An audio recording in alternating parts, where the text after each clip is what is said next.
혹시 지금 당신의 통장에서 매달 자동으로 빠져나가는 돈이 몇 군데인지 세어본 적 있으십니까? 넷플릭스, 유튜브 프리미엄, 디즈니 플러스, 쿠팡 와우, 거기에 애플 뮤직까지. 예전에는 단 하나면 충분했습니다. 월 9,500원. 넷플릭스 하나면 전 세계의 모든 영화와 드라마를 무제한으로 즐길 수 있었죠. 하지만 지금은 어떻습니까?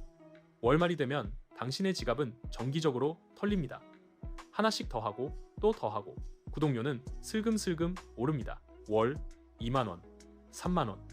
이 구독료만 합쳐도 치킨 한 마리 값은 우습게 넘죠. 우리는 이 현상을 구독 피로라고 부릅니다. 그리고 당신이 지쳐 쓰러질 때까지 이 기업들은 멈추지 않을 겁니다. 이것은 단순한 콘텐츠 싸움이 아닙니다. 이것은 당신의 돈과 시간을 차지하기 위한 사상 최악의 OTT 전쟁입니다. 도대체 누가 이 전쟁을 시작했고 이 싸움의 궁극적인 승자는 누구일까요? 그리고 왜 우리는 이 끝없는 구독에 덫에서 빠져나올 수 없는 걸까요? 이야기는 한 장의 빨간 봉투에서 시작됩니다. 2010년대 중반 넷플릭스가 한국에 상륙했을 때 사람들은 미쳤다고 했습니다. 영화를 돈 주고 본다고? 심지어 매달. 하지만 넷플릭스는 룰을 바꿨습니다.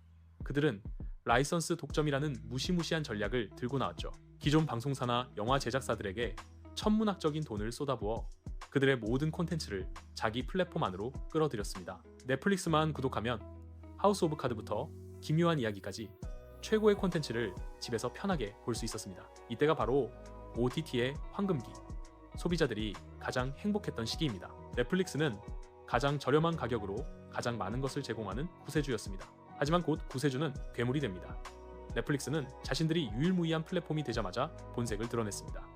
첫째, 구독료 인상입니다. 가격은 야금야금 올랐고 해상도는 슬금슬금 내려갔습니다. 가족 공유 계정은 끊임없이 감시받았고 결국 칼날은 함께 사는 가족에게까지 들이밀어질 판입니다. 둘째, 오리지널 콘텐츠의 함정입니다. 넷플릭스가 오징어 게임, 더 글로리 같은 초대박 한국 콘텐츠에 투자할수록 소비자들은 넷플릭스를 끊을 수 없게 됩니다. 이것이 바로 락인 효과입니다.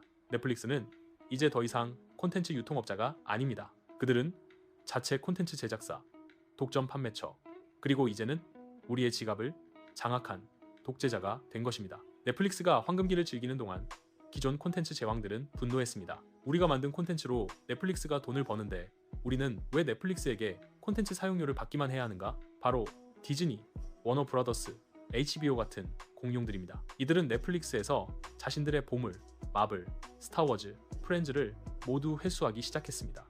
이것이 바로 콘텐츠 분열 시대의 시작입니다. 디즈니는 디즈니 플러스, 워너브라더스는 HBO 맥스를 들고 전장에 뛰어들었습니다.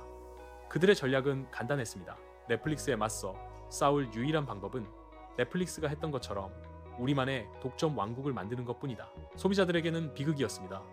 아이언맨을 보려면 디즈니 플러스, 왕좌의 게임을 보려면 맥스, 봉준호 감독의 영화를 보려면 넷플릭스. 갑자기 우리는 예전처럼 한 곳에서 모든 것을 볼 수 없게 되었습니다.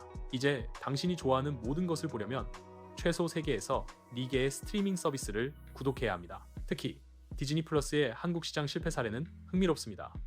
디즈니 플러스는 마블과 픽사라는 강력한 IP를 가지고도 한국에서 고전했습니다. 왜일까요? 바로 현지화 실패입니다. 그들이 제공하는 K 콘텐츠의 양과 질이 넷플릭스나 토종 OTT에 비해 현저히 낮았기 때문입니다. 한국 시청자들은 만달로리안을 보기 위해 월 13,900원을 내기보다 당장 내일 회사에서 이야기할 최신 한국 드라마를 원했습니다. 글로벌 공룡들이 싸움을 시작했지만 한국 시장에서는 또 다른 예상치 못한 복병이 등장합니다. 한국 시장은 독특합니다. 넷플릭스의 독주를 막은 것은 방송 3사의 연합이나 통신사의 연합이 아니었습니다. 바로 로켓 배송회사 쿠팡이었습니다. 쿠팡 플레이는 콘텐츠 회사가 아닙니다. 그들의 본업은 이커머스, 즉 물건을 팔고 배송하는 것입니다. 하지만 쿠팡은 쿠팡 와우 멤버십에 OTT 서비스를 끼워 넣는 악마적인 전략을 사용했습니다. 월 4,990원을 내면 로켓 배송 무료, 새벽 배송, 그리고 OTT까지 무료였습니다. 이것은 콘텐츠를 위한 구독이 아니라 생활 편의를 위한 구독이었습니다. 대부분의 한국 소비자에게 쿠팡 와우는 배송 때문에 가입합니다. 하지만 OTT가 덤으로 따라오니 굳이 다른 OTT를 구독할 필요성을 못 느낍니다.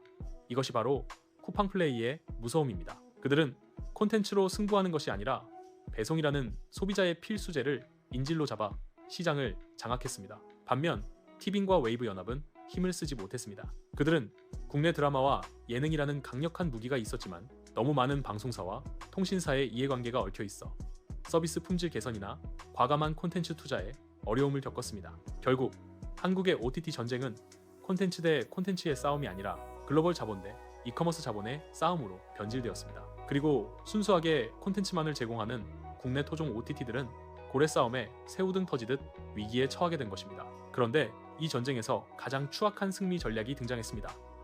바로 광고형 저가 요금제입니다. 기업들은 구독료를 올리면서도 소비자들을 붙잡아두기 위해 광고를 보면 싸게 해줄게 라는 새로운 조건을 제시했습니다. 생각해봅시다. 우리는 광고가 없는 깨끗한 시청 환경을 위해 돈을 지불했습니다.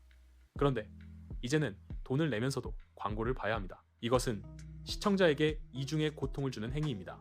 기업은 구독료와 광고 수익 두 마리 토끼를 모두 잡으려는 것입니다. 넷플릭스만 이렇게 하는 것이 아닙니다. 유튜브 프리미엄 없이 유튜브를 보는 것은 사실상 불가능하며 다른 모든 OTT들도 광고형 요금제를 도입하거나 검토 중입니다. 우리는 이제 구독 피로를 넘어 광고 피로까지 겪어야 하는 시대에 살고 있는 것입니다. 기업들은 알고 있습니다. 당신이 한번 구독을 시작하면 그것을 끊는 것이 얼마나 귀찮고 어려운 일인지 말입니다. 당신이 넷플릭스에서 DP를 보고 디즈니 플러스에서 무빙을 봤습니다.